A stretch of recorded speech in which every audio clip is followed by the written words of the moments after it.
대만으로 해외 봉사를 다녀온 이다혜 단원입니다. 대만에서의 2년이라는 시간은 제게 평생 잊을 수 없는 값진 시간이었습니다. 이제 대만을 만나 행복해진 저의 소중한 이야기를 여러분께 들려드리려 합니다. 저희 아버지는 직업군인이신데 평소에는 과묵하고 자상하셨지만 술만 마시고 들어오시면 달라지셨습니다.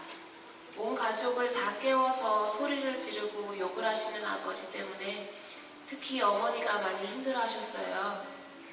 힘들어하시는 어머니 대신 저는 언니를 유독 잘 따랐습니다. 그런데 언젠가부터 언니가 아버지께 받은 스트레스를 저를 때리면서 풀기 시작했어요. 저를 품어줘야 할 가족은 저의 몸과 마음에 상처를 주었고 그런 가족들이 너무 미워서 울면서 잠드는 날이 많았습니다. 학교에 가면 친구들과 잘 지냈지만 학교를 마치고 집으로 돌아가는 길은 미치도록 싫었습니다. 어느 날 친구를 따라간 PC방에서 컴퓨터 게임을 처음 접하게 되었는데요. 게임을 하다 보면 스트레스가 다 풀리고 그 순간에는 아버지도 언니도 다 잊을 수 있었어요. 그렇게 시작한 컴퓨터 게임은 중학교, 고등학교, 제가 대학교에 올라가서도 계속 이어졌고 저는 점점 혼자만의 세계 속에 고립되어 갔습니다. 게임을 한참 하다 보면 나와서 거리를 걷다가 지나가는 사람들을 총으로 쏴서 다 죽여버리고 싶은 생각까지 일어났습니다. 하루는 컴퓨터를 하던 중 갑자기 쓰러져서 병원에 실려갔는데 뇌혈관 수축으로 왼쪽 몸이 마비되어 전혀 쓸 수가 없었어요. 그날 병원 침대에서 이불을 뒤집어 쓰고 한없이 울었습니다. 이렇게 장애인이 되어버린다면 그땐 정말 죽어버려야겠다고 생각했어요. 다행히 며칠 후 몸은 회복되었고 퇴원 후 학교에서 분유스코 해외봉사단 포스터를 보게 되었습니다. 포스터 속에 웃고 있는 단원들을 보면서 나도 한번 행복해지고 싶다 이런 마음으로 해외봉사를 지원하게 되었습니다. 분유스코 워크숍에서 자신의 어려운 이야기를 스스럼 없이 풀어놓는 단원들과 함께하며 저도 난생 처음으로 제 마음속 깊이 꼭꼭 숨겨왔던 저의 이야기를 할 수 있었어요. 박옥수 목사님의 마인드 강연을 들으며 사람의 마음을 설계하신 하나님을 알게 되었고 눈에 보이지 않는 마음의 세계를 사는 법을 배워가기 시작했습니다. 얼마 후 저는 대만으로, 언니는 아프리카 가나로 가게 되었습니다. 대만에서의 시간은 한국 아카데미, 원주민들을 위한 공연과 행사들로 하루하루 바쁘게 흘러갔고 저는 조금씩 다른 사람과 마음을 나누며 살 때 느낄 수 있는 행복을 발견할 수 있었습니다.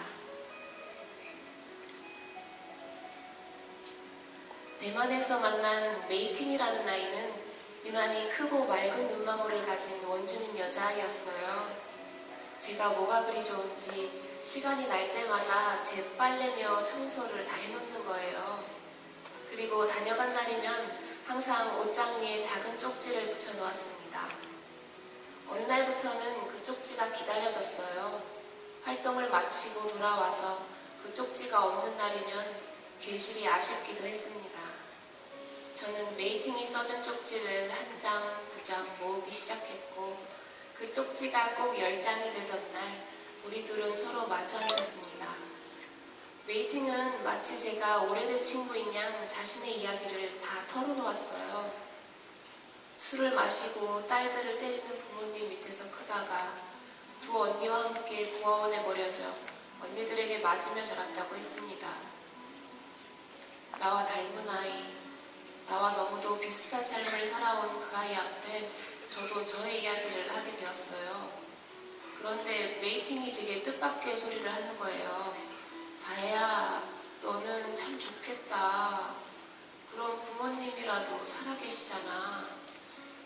저는 그제서야 메이팅의 부모님이 이미 돌아가셨다는 것을 알게 되었습니다.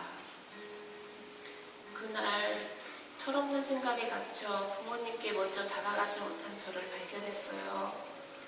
가족을 위해서 밤낮 고생하시고 그 고단함을 술로 달래셨을 아버지를 이해하지 못한 못난 딸인 것을요. 가족의 등 뒤에서 홀로 외로웠을 아버지의 쓸쓸한 뒷모습이 생각나 흐르는 눈물을 멈출 수가 없었습니다. 부모님이 살아서 곁에 계시다는 것이 처음으로 감사하고 행복했습니다. 가나로 해외 봉사를 간 언니가 제게 이메일을 보냈어요. 처음 몇 달간은 아프리카의 어려운 환경에 적응하지 못한 불평만 가득했는데 점점 언니의 메일 내용이 달라지기 시작하는 거예요. 다혜야, 오늘은 어떤 분이 맛있는 음식을 사주셨어. 참 감사하다. 다혜야, 오늘은 전통춤을 배웠어. 정말 행복해. 그리고 어느 날은 언니에게서 특별한 내용의 메일을 받았습니다. 다혜야, 나의 사랑하는 동생 다혜야, 언니가 정말 미안해. 언니가 참 못난 언니였구나. 언니의 진심이 담긴 사랑의 편지에 제 마음이 다 녹아내렸습니다. 그렇게 미워했던 언니가 너무 사랑스럽고 보고 싶었습니다. 아, 마음의 세계를 산다는 것이 이런 것이구나. 저와 언니의 마음이 통하고 흘렀을 때 우리는 서로를 진정으로 이해하고 사랑하는 자매가 될 수 있었습니다. 대만에서 제가 만났던 마음의 세계에는 컴퓨터 게임처럼 적도 없고 총도 없지만 그곳에는 아픔을 치유할 수 있는 사랑이 있습니다. 불행하다고만 생각하고 살아왔던 저에게 하나님은 대만에서 서로가 마음으로 만날 때 느낄 수 있는 진정한 행복을 가르쳐 주셨어요. 전기가 전선을 타고 오르듯 마음과 마음이 만났을 때 진정한 사랑이 흐르는 것을 저는 분명히 보았습니다. 이제 저는 가족과 마음의 이야기를 해요. 서로에게 서운했던 것, 고마웠던 것, 숨김없이 다 이야기하며 저희 가족은 참 행복한 가족이 되었습니다. 제가 사랑을 받고 있다는 것을 알게 해주고 우리 가족을 행복한 가족으로 만들어준 대만으로 다시 돌아가고 싶습니다. 감사합니다.